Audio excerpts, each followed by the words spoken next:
Guys, welcome dito sa Logi Sisiw Academy ranging area. So nasa gitna tayo ng kabundukan, and as you can see, pinahuli natin ngayon ang mga alaga nating mga manok na super early bird na breeding. Kasi maraming nagre-request sa atin na mga followers and subscribers natin kung paano makakapag-avail ng mga breeding materials na pasok sa budget nila.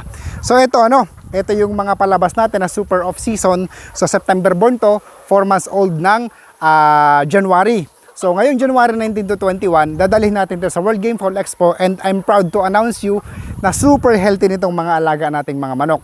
So super dami nila, talagang hindi dumaan sa pagkakasakit. So alagang-alaga sa vitamins and everything, sariwa ang range area, sariwa ang lugar, kaya lumaki talaga silang super healthy. So makikita nyo, napakadami talaga nila. So I will see you guys sa World Game Fowl Expo.